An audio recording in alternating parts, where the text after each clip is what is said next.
Dennis Crowder going on tour to try and win kudos, but it seems like he didn't have a plan for any of this stuff. Sort of driving blind. And apparently, his sidekick... Wait, that's the finance guy? Yes. Is also his finance guy. This is one of the... previously I knew this guy as the biggest moron on the show. Yes.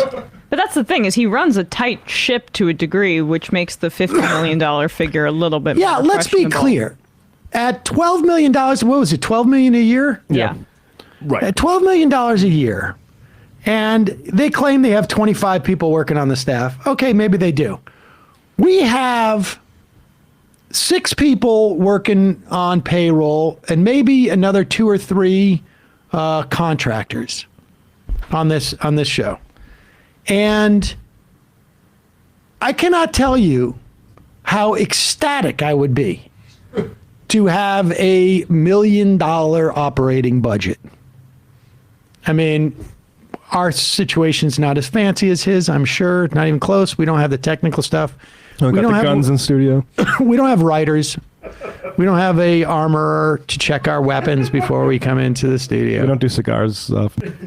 But the idea that he's trying to claim that, like, $12 million a year and we're running a studio. All right, let's say you all of your expenses are $5 million. You're still putting $7 million into your pocket. This is sort of amazing to me. Let's say all of your expenses are $6 million. I mean, you have your CFO is on mic. Like, how many times you got to pay the guy? Set with you, we dock your pay. Yes. That's an important distinction. Well, hold on. And not even dock his pay. I want to be very clear here. This is a production house. This is our budget that gets docked. Steven is not just taking, this is not basketball where you pay Kyrie Irving to go out and shoot hoops, right? Sure. You're paying an entire team of people to produce. Before we get to that, the finance. Yeah. Let's go through the top. Pause it. I'm so sorry. It's actually a bit more like an NFL contract, because if you get injured, aka you get demonetized for saying something wildly anti-Semitic, your contract's not fully guaranteed because you're not out on the field and you're not making money for your benefactors. But once again, as you say, Sam, that is not a contract where there's an asymmetry there, which he doesn't seem quite interested in exploring. So it's actually not like an NBA contract. It's a little bit more unfair, more like an NFL contract, and that means that there can be exploitive contracts. And let's also remind everybody, the idea that was the contract is a lie. That was the opening offer, and the reason why they stopped talking was not over that term. No. The reason why they stopped talking was because Crowder wanted $130 million over 4 years. He wanted closer to like 30 some odd million dollars a year. And that's why they stopped talking. Had they continued to talk, he could have said, like, okay, I'll take 40, but you remove those clauses. Instead of, or just like, instead of like we lose, a quarter of our revenue if we don't have that outfit for a quarter of the time. How about this? We lose an eighth because we've got to maintain. We still got to pay the bills on our end too. So we take a cut, but it's whatever it is. We all take a haircut, but they didn't do it. That's why this is just a lie. But go ahead. Team of people to produce. Before we get to that, like the finance. Yeah. Let's go through the top. Let me ask you this. If someone publicly was going, and by the way, I'm not going to be doing the personal stuff. I'm not going to be coming in here calling anybody a bitch, right? Sending out hatchet people. Oh, that's the Candace Owens reference. Honestly, I understand why she was mad. I'd probably be mad too. So I don't think it gives you an excuse to go and talk the way like every girl does who gets their husband into a fight at a bar. But I understand why she was upset. If you had the ability, if someone's going out saying, "Hey, you're a difficult person who only cares about," you know what I love about that too is that like even in his like sort of like attempting to do the backhand, it's really just the misogynist play. Mm-hmm. Yeah. Like right. wait, like. Your husband gets into a bar. What are you talking about? But the woman caused it. So like Candace Owens and the husband is what, Ben Shapiro, and Candace Owens is the husband wife, is Ben Shapiro. What is your boyfriend doing over there? Like is that are you the husband? Like, and what about the guy you just brought with you to Tim Pool's thing? Gerald. Right? I mean, that's a weird dynamic that he's saying there. But go ahead. If you had the ability, if someone's going out saying, "Hey, you're a difficult person who only cares about the money, and that you're a bitch," and you had the opportunity to clear it in because it was verifiably untrue, which now no one is arguing, would you do it? How else would people switch from it was about a $50 million salary to recording a phone call? Does James Do we allow it when James O'Keefe does it? Is it only when corruption is on the side of the left? And here's the issue: is I'll tell you who. Pause it for 1 second. Wait a second. This is weird. He's exactly. He's a little bit nervous. He's having trouble breathing. But he's trying to argue that the reason why he recorded the call was because people were maligning him. But he recorded the call weeks ago and then released Before we knew video. about any of this. Yeah. The only reason why they even came out and said anything was because he attacked them. It's weird. He completely recorded the call beforehand. And then he also claimed He alluded to receipts in the first time he talked about it. and he's only said he's recorded calls 3 times in his life. And if that's true, then it really does seem he completely premeditated this whole thing. But I'm sure Tim will nail him on that. But go ahead. Is it only when corruption is on the side of the left? And here's the issue: is I'll tell you who this hurts. The dishonesty. I'm not just saying Daily Wire. This is about the entire movement as a whole. There are a lot of practices that go on, and it hurts the sponsors, hurts the creators, hurts the viewers, hurts the investors. And by investors with us, it's entirely Mug Club. It's people who pay to subscribe. We don't make a dime off of YouTube. We haven't for many years. And it hurts if you believe what we say we believe, the movement in the country as a whole. So that right there, is fundamentally dishonest. And the gaslighting still keeps taking place. Candace Owens on this show said, hey, we all follow the same guidelines, right? We all follow, Crowder does too.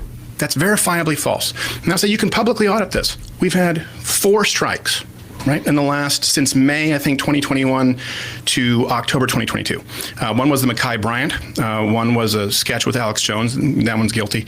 One was as charged. One was him quoting the CDC. And by the way, none of this will get you in trouble because you can say this now. Him quoting the CDC. I did, yeah. Bringing up the CDC numbers on flu deaths for children versus COVID. And we were saying this is interesting science, right? That COVID kills more senior citizens, but for some reason it's significantly less lethal to young people, to infants. That science is accepted now, so you won't get a strike. But that was one of the strikes. The other was when we had Carrie Lake on in a gubernatorial election. 4. How many have taken place from Daily Wire? You guys, 0. Now here's the thing. I'm not saying it's a badge of honor. I'm not saying that it's a badge of honor to be suspended. If they came out and said, look, we demand, as Jeremy said in his 55-minute video, we demand that all of our creators follow these rules that YouTube and Facebook set through punitive practices in mandating of our creators to do so. And Crowder's a little bit more of a rebel. You know what? He's been banned for 4 times. And that's not the same kind of, that's not a problem. The problem is saying that we all follow the same rules because so that's all publicly verifiable. Well, what the hell? Pause it. Like, this is such gobbledygook. Yeah. If they didn't get any, is he saying that they did those same things and then I think that's the only way this makes sense is if he's saying Daily Wire has a hookup at YouTube that's letting them get away with the similar content that he's not allowed to get away with. Well, then why wouldn't he join Daily Wire so he can get away with that stuff? That's a good question. But is he also? But I also wonder if he's implying that just like he's not a good fit because he's more of a risk taker and is like less in hock to big tech to begin with. And why did he do any of this in the first place? But that would be a reason to include that stuff in the contract. Oh yeah, right. Right, but what's the point of disclosing if that's you could just make that he's point. essentially saying and trying to imply that if he were to join the Daily Wire, that he would not be able to bring this explosive and interesting content to the masses because he would be contractually obligated to do so. He's the truth teller, and they're the ones beholden to corporate to big tech and stuff. Total gobbledygook. All right. Do you think if he went to Daily Wire, he would be banned less? Because I think he might. Yeah. Oh yeah. I would imagine that he would, although not necessarily. It's not 100%. They have more of a response. They probably have more of a relationship. They probably do more revenue in the aggregate. I don't know though. I don't know. He clearly has a hookup at YouTube, Steven Crowder. He has violated the terms of service time and time again. Hate speech after hate speech after hate speech, and he's never gotten kicked off permanently. I mean, there's a reason for that. So Absolutely. The idea that he's pretending like he is does not have a YouTube rep on fucking speed dial is ridiculous. Left Reckoning has had 2 strikes, similar types of strikes, and it's a strike that says you lose your monetization for a couple weeks. Like that's what he's talking about. Yeah. All right. Let's can't stream. Let's go to clip number 7 here. This is more of. And look, I just want to make this clear. I mean, this isn't the most important stuff in the world, but if in some way we can encourage them to fight more, I think that'd be helpful for America. And I think it's a teachable moment. I meant payroll, millions of dollars in taxes. It's the merging of, what was that? It's theft. Yes, I completely agree. But let me just say, Wheelhouse. I'm on your side on this one. Everybody can know my bias. The reason that really bothered me is because I run a company. I know how much money we make. And there are people who assume that revenue equals money in your pocket profit. And it's like, no. If they're giving him $50 million, it sounds so wonderful. They're assuming you're dumb. They're treating the audience like they're dumb. Again, well, no. A lot of people don't. No, but here's the thing. Understand this. People don't understand because they're assuming that you won't go and do research. Look, $50 million basketball money versus $12 million. If let's say Marvel says, I don't know, the new Thor movie is $200 million. Is that Hemsworth's salary? It's that simple of an analogy. Yeah. But the issue here, now. Well, pause it. I mean, is it that simple of an analogy? Crowder. Because I know how much it is to make a massive production movie. Like how many millions and millions and millions of dollars it costs to make a movie like that. Is he suggesting that the lead actor of that Crowder's only out of that $12 million to do one show every day, 4 days a week? It's really just 4 days a week. That to produce that one show is going to eat up a majority of that $12 million? Yeah. I mean, the bottom line is he's just saying, like, I want more than $1, $2, $3, $4, $5, $6, $7 million in my pocket. I find it hard to believe that the cost of that show is $5 million a year in terms of just the sheer expenses. I mean, the physical plant in this place, and we got 800 square feet or 600 square feet in Brooklyn, and all the equipment in this place over the course of a year,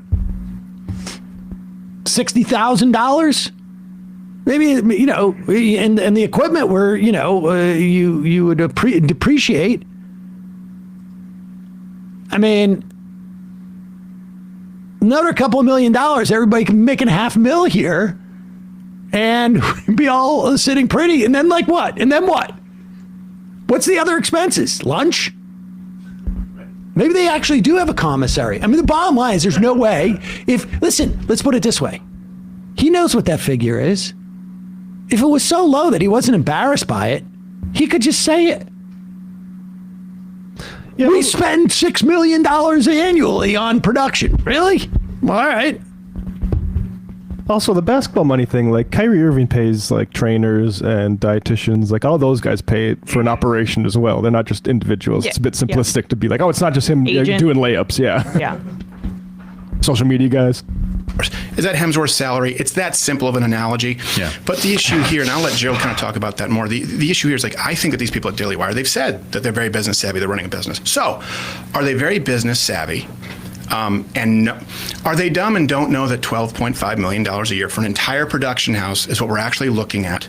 Or are they lying when they say it's basketball money and $50 million salary? I think Candace Owens at one point got up to like 140 or something. I don't So really. you said you wanted $30 million a year or 140. And the only reason people know that's not true, and you've seen the transcript, you ever see me once say, hey, it's about more money? There was never an offer. Why would you say that? After I said, look, it's a non-starter if you don't change these terms, and please tell me that you're not doing this with other people. There was never anything after that where it was, of course, let's just be clear. The transcript he's talking about is the phone call that he recorded. I mean, and that was months later.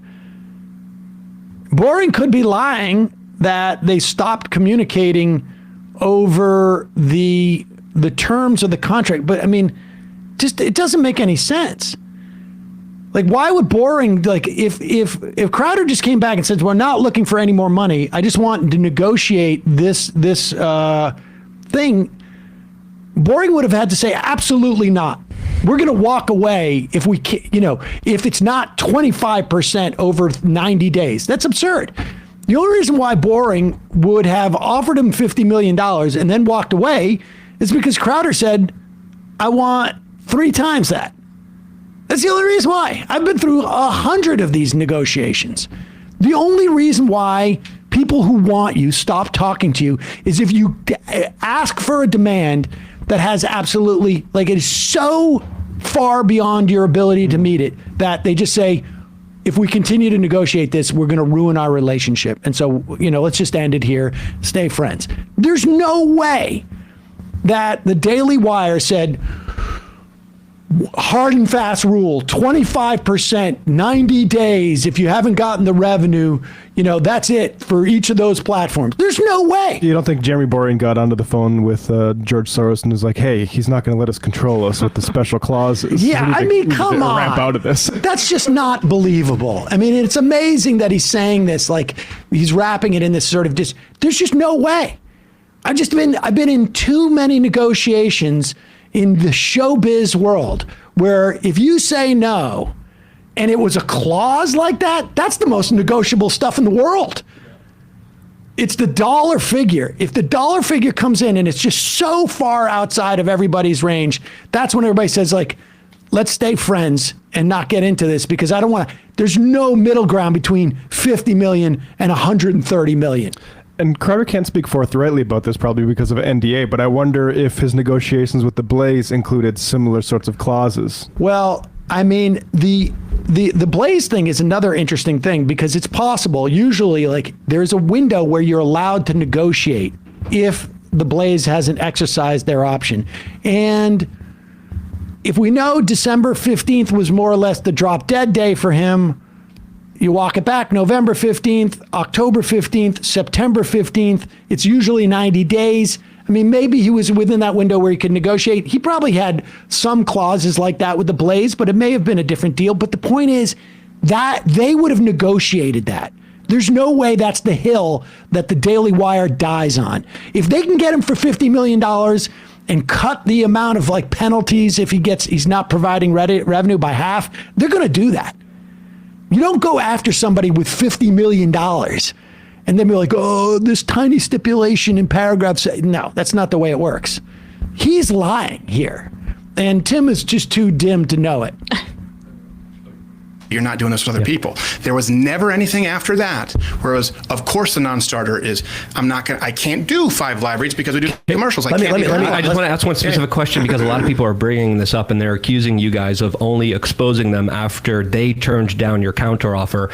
Is that true, or can you add more information to that?